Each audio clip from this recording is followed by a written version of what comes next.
Mega Lucario got banned because of lies, and Aegislash got banned because the vote was rigged and people were allowed to change it after casting their vote.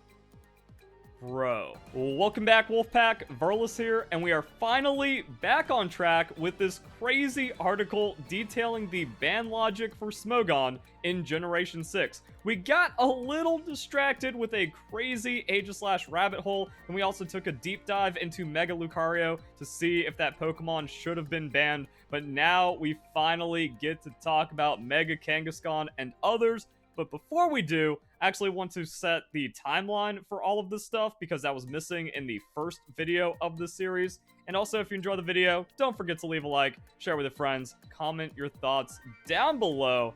So yeah, let's see what went down. November 12th, Blaziken quick ban. People just can't handle the speed boost. That also means Mega Blaziken is gone, because when the Mega's banned, you just ban the item. You can keep Gengar in the game, that's fine. You can keep Kangaskhan or whatever. So yeah, after that, another quick ban, and then another quick ban that finally opened up into the suspect test, which is where things got crazy with Mega Lucario. Like, mythical Pokemon just shouldn't be allowed in competitive Pokemon anyways, so that's already taken care of with the official rules. After that, April 6th, Swagger ban. That's its own can of worms, and the Baton Pass madness that happened in the summer of 2014, was just wild. So 3 or few team members with Baton Pass, 1 member per team, and then 1 member per team that cannot boost speed and other stats. Oh, these kids were so bad, even back in 2014. Then August 2nd is when the Aegislash ban happened, so kind of late into Pokemon X and Y, but this was doing it like alphabetical order, so we kind of lost the chronological context a bit in the first video. And then we have Mawile, so Mega Mawile getting banned immediately after, and then we just get into the ban happy, must ban everything, keep Aegislash ban. Yeah, it just got crazy. So Generation 6, there's that. Let's talk about Mega Kangaskhan and see what the logic was and if this Pokemon was actually worthy of being banned. Kangaskhan. What a forgetful Pokemon this was. Since her debut, always been overshadowed by other normal types in the game, such as Tauros and Snorlax. Never got recognition outside of being mini Tauros in Red, Blue, Yellow. That's another weird trend with all of this ban logic. It's just making stuff up to justify the bans, back then and even now for Generation 9. But all of that changed come Pokemon X and Y in the form of Mega Kangaskhan. Like Aegislash, Mega Kangaskhan doesn't seem like anything special stat-wise, as we talked about in the Aegislash video. That's all people were saying. It's like, oh yeah, it's 150 no matter what. But how do you just overlook Aegislash's stats and then turn around and say, but yeah, never mind, it's busted? So Mega Kangaskhan doesn't seem to have anything special stat-wise, even though her stats are well-rounded. I mean, those are good stats. I don't... see, the weird thing with all the ban logic is they try to play a devil's advocate where it's like, yeah, on the surface, this Pokemon doesn't look good, but we need to ban it once you really understand, like, every Pokemon. Unless it's something that's supposed to be obviously overpowered, but there was an article I showed with my Aegislash ban video where someone said, yeah, obviously overpowered Pokemon like Mega Kangaskhan and Lucario. Well, if it's obviously overpowered, then you shouldn't be trying to diminish it in any way. And another weird thing about Mega Kangaskhan's stats is that Pokemon Let's Go showed that these stats are really good at their core. Because people thought, well, Mega Kangaskhan without ability and without, like, power-up punch shenanigans is just going to be terrible. It was actually just a solid, sturdy Pokemon for Pokemon Let's Go that just got the job done. So, yeah, that was just kind of weird. However, the element here that made Mega Kangaskhan's attack so lethal was the unique ability Parental Bond. For those who don't know, Parental Bond adds a second hit that's half as powerful as the first to every damaging attack, effectively giving a Choice Band boost while enabling Mega Kangaskhan to break through Focus Sash and Sturdy. But like, the whole metagame of Smogon is Focus Sash isn't viable because it's all entry hazards. All of this at literally no cost. Yeah, that's how Pokemon abilities work. They give the Pokemon a benefit as a passive. Also, the cost is you don't have an item anymore, and technically, like, Pokemon that have Rocky Helmet, you know, Sturdy, Skarmory with the Rocky Helmet means you actually hit again and take another Rocky Helmet hit. Also, if you swing into a King's Shield, you are not a Pokemon anymore. Mega Kangaskhan has the perfect moves to use this ability. Fake Out basically guaranteed Kangaskhan a turn to Mega Evolve against anything except for Ghost types, and acted as a decent priority move for revenge killing purposes. Ah yes, the base 40 without an item that's getting choice banded on a 125. So devastatingly powerful. And yeah, that isn't a weird thing, because like in Pokemon X and Y, in Generation 6, when you Mega'd, you had your original speed. But that actually doesn't really mean anything. Like, what do you mean safely Mega to go from 90 speed to 100? Ooh. Return became an absurdly powerful stab attack. Sucker Punch was also a very powerful move that put sweepers in a tough spot. Yeah, the non-stab banded Sucker Punch from a 125. Again, like, this doesn't really track. Now, these were pretty powerful on their own, but the really threatening move was Power Up Punch, a move that could be mostly useless on anything else. When using Parental Bond, you get the second hit. So yeah, it's like, we already know all this.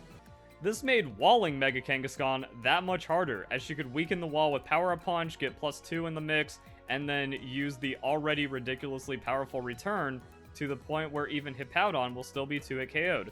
Bear in mind that the damage from Power Up Punch will play a huge factor for KOing walls with Return.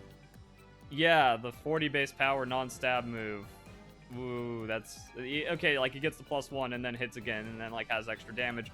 But, like, it's not a huge factor. Also, it's just, like, really weird how they say you can't wall it.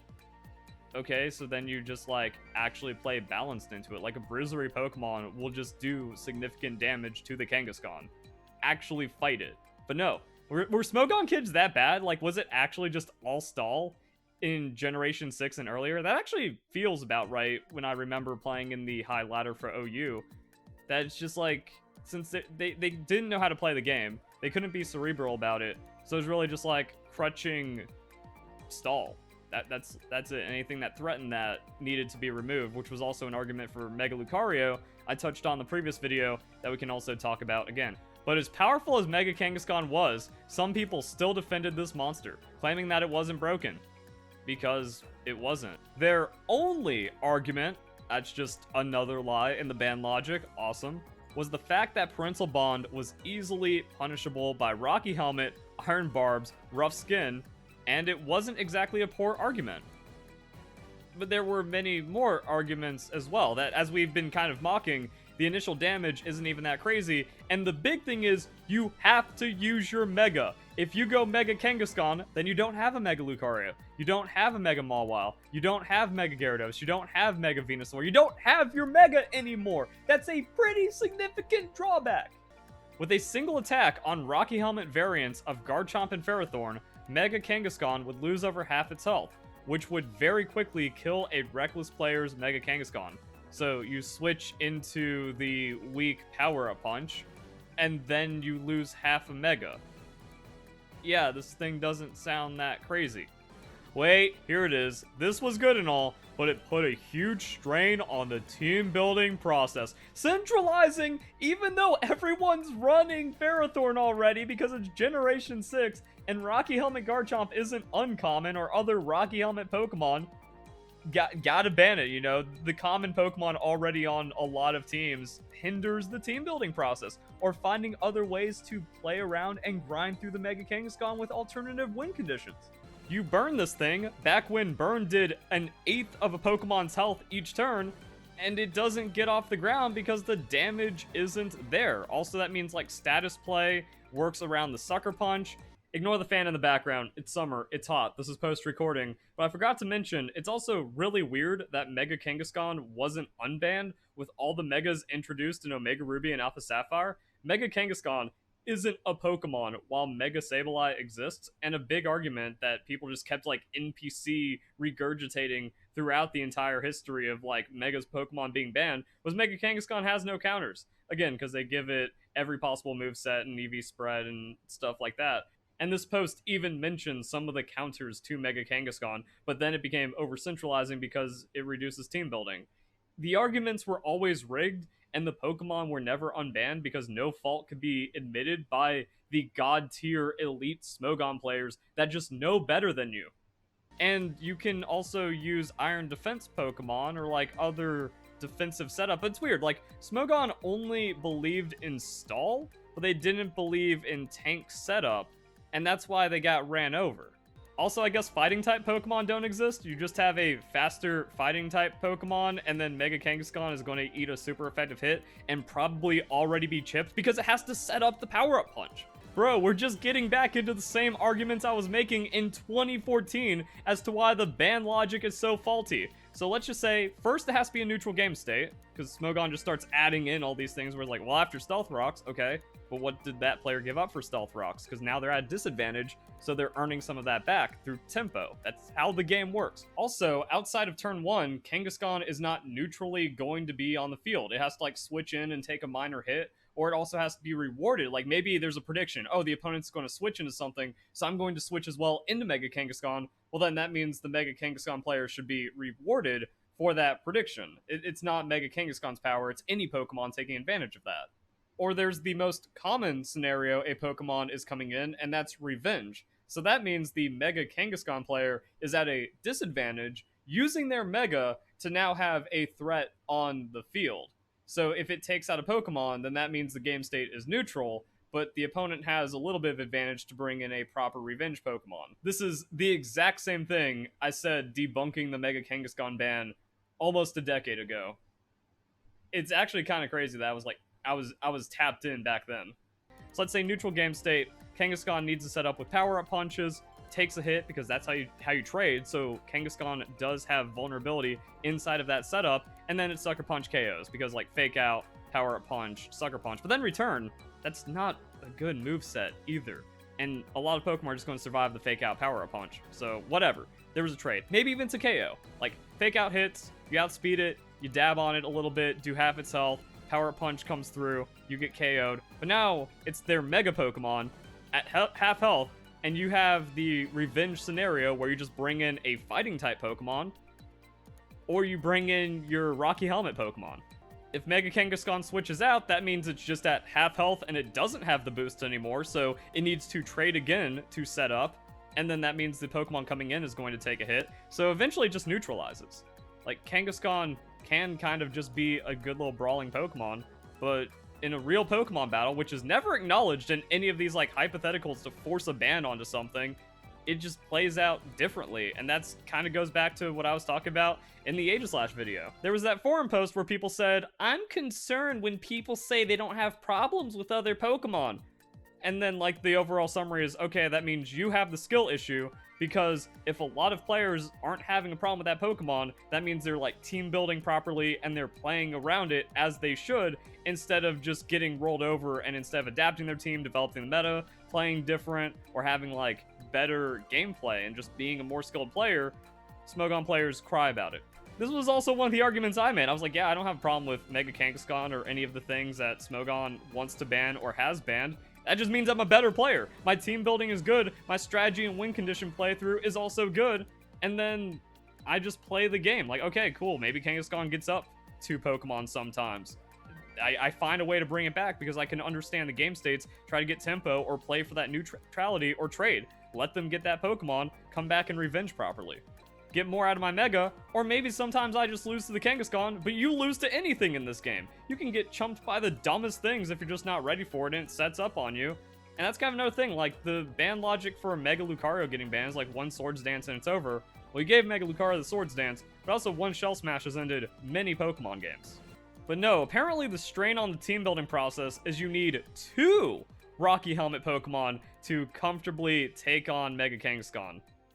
Another lie. Some people would even use Rocky Helmet Skarmory along with 2 other Rocky Helmet users for good measure. Well, I mean, at that point, that means like your team is not losing to any physical Pokemon, so you could probably build around that and still have a pretty interesting, well-rounded team, which is a big indicator to the stress that Mega Kangaskhan put on team building.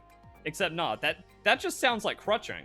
That just sounds like skill issue to me, where you don't know how to play against this Pokemon, so you're just doing the default 0 IQ, most basic strategy of handling with it, where you just switch in Rocky Helmet every time. Again, instead of just understanding trades and how team compositions work, that the opponent is eventually going to get a little bit on you at some point, and it's on you as a good battler to try to figure out a way to make use of that trade or get a good revenge scenario. Smogon players, they don't want to do that because they're not good at the game. Man, I keep sounding like a broken record, but that's because the Smogon ban logic is only consistent at being flawed. They just want 10 Pokemon to be viable with all the same predictable movesets and items and stuff, and then just a handshake until whoever gets their switch prediction first, and then that obviously makes you the best player. So you're dedicating 2 whole team slots on the Mega Kangaskhan. Remove this and just put in Mega Pokemon. There's a reason why you only get 1 Mega per battle. That's because the Pokemon is supposed to be powerful. So if it's taking an extra move slot or an extra Pokemon slot to deal with it, that's how the game was balanced. I guess we just see this with Generation 8, where the game was balanced around Dynamax, and they just removed Dynamax, and then nothing made sense. Like, yeah, guess what? Darmanitan, not a Pokemon when Dynamax comes into play. Dracovish, just a terrible Pokemon, even worse when Dynamax comes into play because it loses all of its gimmicks. And becomes easier to deal with if you get it like an Airstream or something, or just chip it down, or survive the hit because you doubled your health. So Smogon just wants Pokemon to be completely different, and that's why they can't function inside of it and have to break the game even more with nonsense bans. That's also why they're just not playing real Pokemon. And it's just, wow. You take modern, like, observation, you apply it to the past, and it's all holding up. You're most likely leaving yourself wide open to other threats. Congratulations, that's Pokemon. You can never team build for everything. They just want 10 viable Pokemon so they can have it team built and planned out. Team building process was basically deciding whether you want to die to Mega Kangaskhan or die to other things. You can still break down Mega Kangaskhan enough without hard focusing on taking it out. So Mega Kangaskhan was quick banned over that. You know what? Watch my Mega Lucario video. It actually helps out a crazy amount in the YouTube algorithm when you watch all of a video, and then you go and you watch all of another video, and then you like, comment, subscribe, watch the full duration, all of that fun stuff. Really good engagement and interaction stuff on that. But really, the biggest takeaway from the Mega Lucario video, still watch it, but I will talk about like what went down here, is that was all lies. That they say like it was lethal because adaptability 145 stab priority moves like Bullet Punch just take out sweeping Pokemon. So sweeping Pokemon are already dealt with, and then all it has to do is set up a Swords Dance, and then tank Pokemon dealt with, and then Mega Lucario beats everything. Problem. When you actually get into the damage calculations, Mega Lucario doesn't one-shot anything with priority Bullet Punch. So faster Pokemon than 112, which is Scarf, or just a lot of common sweepers like Alakazam, Dugtrio, Jolteon of the time, they didn't really care or worry about Mega Lucario. It could even revenge kill a sweeper with an adaptability boosted priority move. I mean, just understanding how damage calculations work now in modern Pokemon, that's obviously a lie when you just have a 145 Pokemon effectively using a stab life orb Bullet Punch. We're not seeing that from like Scizor wrecking everything. Scizor has more Bullet Punch damage. Bro, I just created a regret for myself because I should have put this in the Lucario video where Choice Band Scizor Bullet Punch does more damage than Lucario adaptability or Mega Lucario adaptability Bullet Punch. I mean, we even take out the choice band so you have the freedom to move your item. Bro, Scizor does more damage with a Bullet Punch.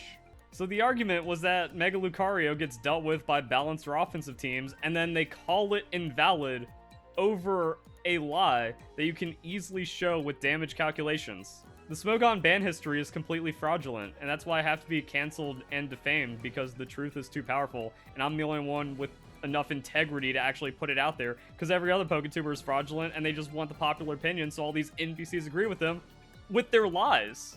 Mega Lucario got banned because of lies, and Aegislash got banned because the vote was rigged and people were allowed to change it after casting their vote. Bro. Alright, so now we finally have like a fresh discussion with Mega Mawile, but as this series has shown, nothing is really holding up, and now they're running out of things to ban. So like, it took a while for Mega Mawile, like this, yeah, like it went Mega Lucario, and then Aegislash, and then Mega Mawile. So at this point, you know, you've already taken the cream off the top, which means something else is going to float up. This is just like B tier that now becomes the best thing because you banned everything. When thinking of power, Mega Mawile should immediately come to mind. That's why it took almost a year to get banned. Mega Mawile was a very straightforward Pokemon, boasting unfathomable power like no other, while Mega Lucario's close combat did a smidgen more damage than Mega Mawile's Play Rough. Mega Mawile had the pleasure of having all of its attacks doubling in power, as opposed to Mega Lucario only getting it in stab attacks. Yes, a 105 attack Pokemon without an item doubling in power. These kids don't understand how Pokemon works. It's no wonder when they actually run into something that requires you to think about the game, they just need it banned. Regardless of maximum power, Mega Mawile was still remembered as the hardest hitting thing to ever get banned. Nah? Yeah, it was such a hard hit, the hardest hitting Pokemon ever, apparently, that took so long to get banned. And I think that's also another thing, Mega Mawile versus Aegislash was one of the coolest matchups in Pokemon. There's a lot of my content kind of focused around that going back to Generation 6 because it was so cool. Another thing I've been talking about when it comes to Smogon Bans over the years is that you don't make the game more balanced by removing Jenga pieces. And I'm not saying oh, the only reason that Mega Mawile was in check was because of Aegislash, but then you can also see with Lucario and some of the other bans.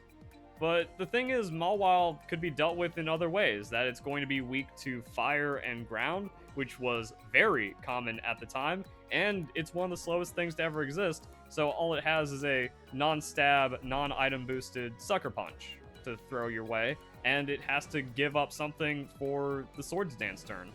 Mega Mawile's defensive presence gave it an edge in battle, as its typing gave it an edge over many other wall breakers available in OU. Bro, they're running out of buzzwords they have to repeat it in the same sentence. That's crazy. And now, you're using your Mega Slot for a wall breaker. So yes, the Mega Wall Breaker should be better than other wall breakers inside of the tier, granting it 9 resistances to immunities, but also very common weaknesses, which usually have more effect on a Pokemon's viability than what it resists and is immune to. To complement this, Mega Mawile's solid 55 hit points, defensive stats gave it plenty of bulk to take hits. Now, to be fair, when we get into EV theory, yeah, if you go max hit points, max attack, this Pokemon actually balances out, probably with more durability than Game Freak thought it would have, but even then, you're still going to outspeed it, and you're still going to 2-hit KO it in a lot of situations. It was also complemented because it can Intimidate before Mega Evolving, so Mawile could switch into physical attacks before Mega Evolving if needed. There's probably some trivial damage calculation I can bring up to where it switches into a Fire Punch and then doesn't survive the -1 Fire Punch. I don't know, here's an arbitrary Machamp. Now, here's the thing, Mega Mawile can't switch into Machamp because close combat is actually a lot of damage. That's the thing about the Steel Fairy typing. Neutral to Steel, neutral to Fighting, so it can still get blown up. It actually doesn't have as safe of a switch-in as the article makes it out. Oh wait, more lies for the ban logic! Whoa, who could have guessed? So yeah, the Assault Vest Machamp can't 2-tap it with a Fire Punch if we're factoring in the Intimidate. So yeah, let's say oh man, my Ferrothorn's scared of a Fire Punch from Machamp, so my response is bringing in the Intimidate Mawile. Ooh. Alright, so let's say Mawile takes 60% from that Fire Punch. So now it's sitting at 40%. Machamp goes to -1, and then Machamp just close combat. So yeah, even the Assault Vest, no item boosted Machamp can Fire Punch this switch or something, and then also still hit a close combat, or just 2-tap it on close combat. So there wasn't as many safe things for the Mega Mawile as people have thought. Also, let's look at some other shenanigans. High Jump Kick just KOs the Mawile, and Sucker Punch doesn't have enough to neutrally KO the Mega Medicham. Wow, that huge power is so crazy. Also, the Bullet Punch does some damage here, so let's say Mega Mawile is at +2, but if it took a significant amount to get that Swords Dance, because it's trading and then just trying to just one-shot everything with Sucker Punch after that, it's still going to be threatened by some Pokemon. Also, same thing on the Mega Lucario, because oh wait, we have a sweeping fighting type Pokemon, which deals with Kangaskhan, also deals with the Mawile. That was removed from the game. Cool. And if for some reason Lucario needs to be scared of a 30% damage Sucker Punch, or even the +2, 70%, not even 70, 60-some% Sucker Punch, again, Bullet Punch still does about a third. Kind of has these setups.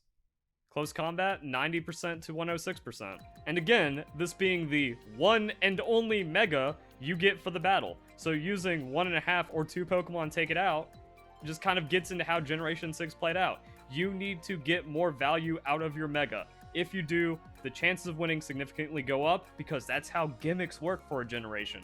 So these kids were not prepared for like Generation 5 and Generation 6, where battle gimmicks did become a thing and are somewhat a sore spot in the community, but they also never adapted, as we saw with the ban for Generation 8 and the suspect test for the terrestrialization in Generation 9.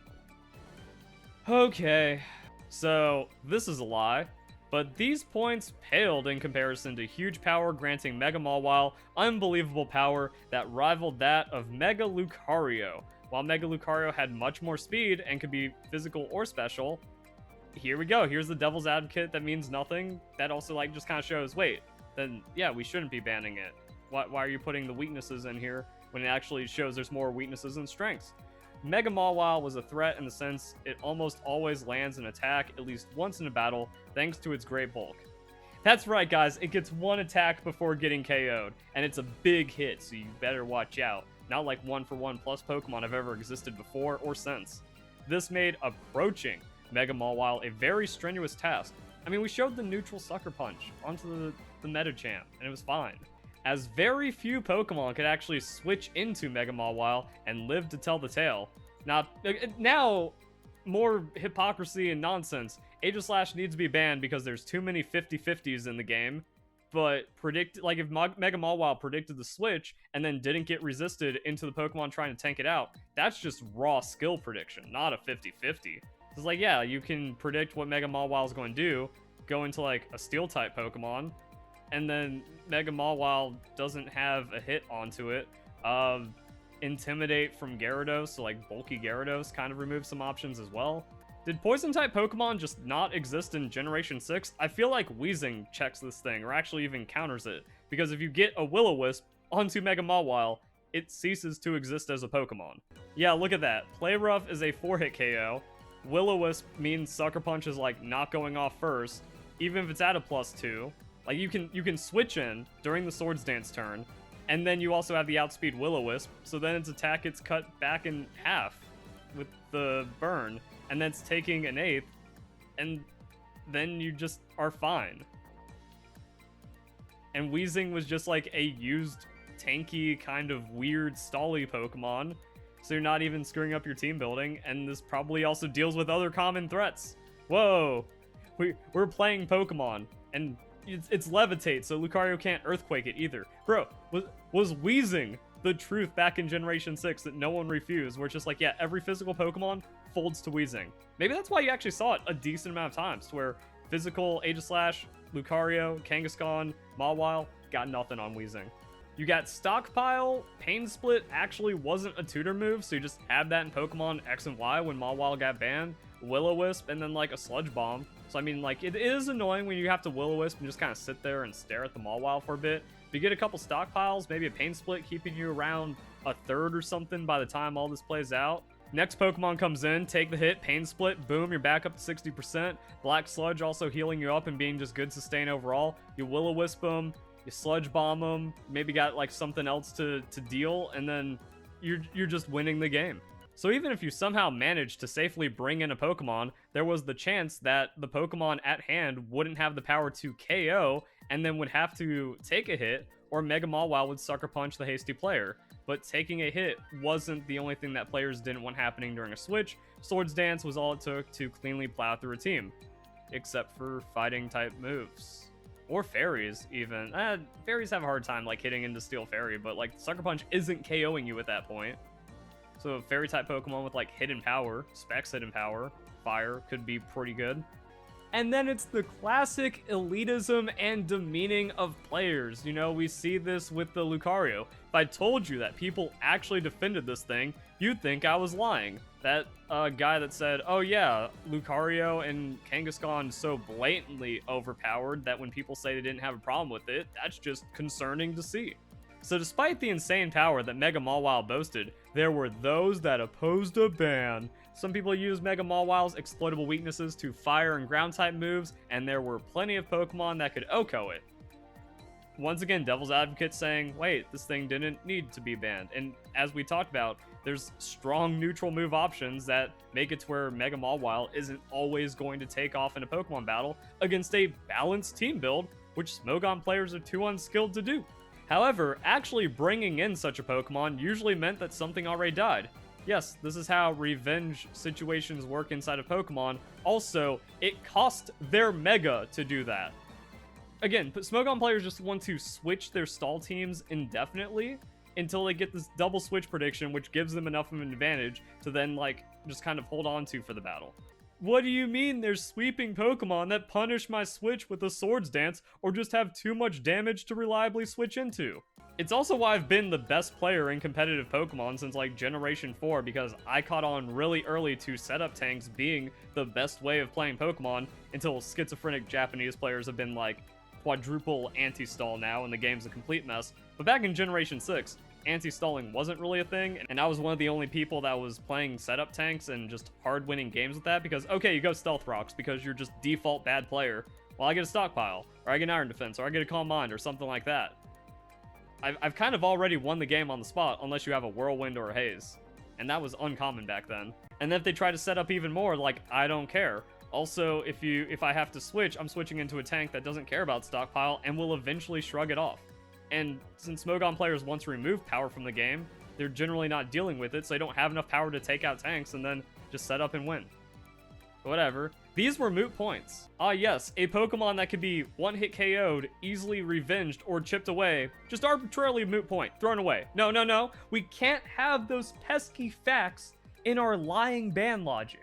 We need to get this thing banned because we can't deal with it, and that makes us look bad. Didn't you see how we banned Garchomp in Generation 4?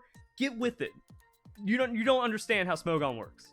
Some people claim that Heatran was all it took to beat Mega Mawile. And while this was true for Swords Dance set, this was far from the truth for Sub Punch. Ah, that's right, because the very tiny usage of Sub Dynamic Punch made just to KO its counter also means that Heatran doesn't count. So Heatran just like beats 90% Mawiles, and then the Sub Punch set. Like now this gets folded by another team.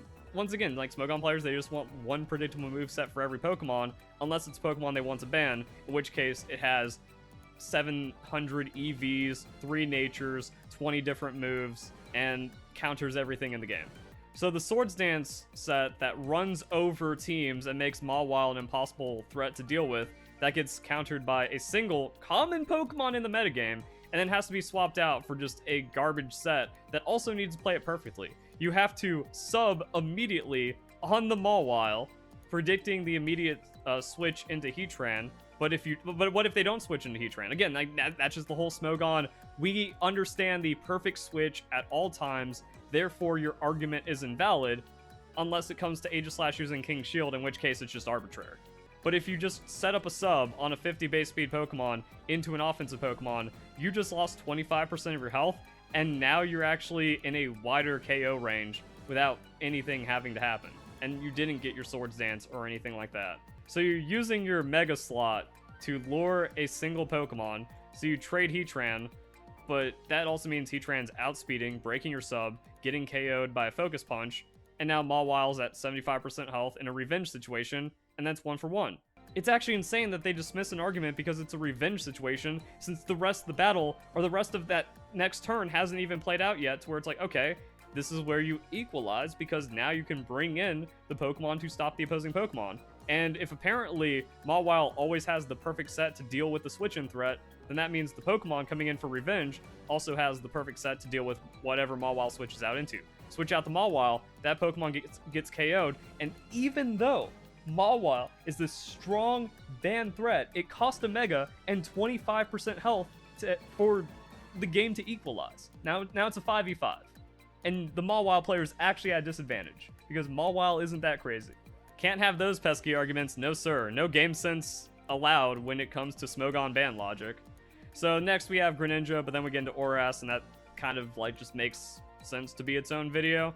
So we broke down Mega Mawile, went a bit more into Mega Lucario, also wrapped up with Mega Kangaskhan.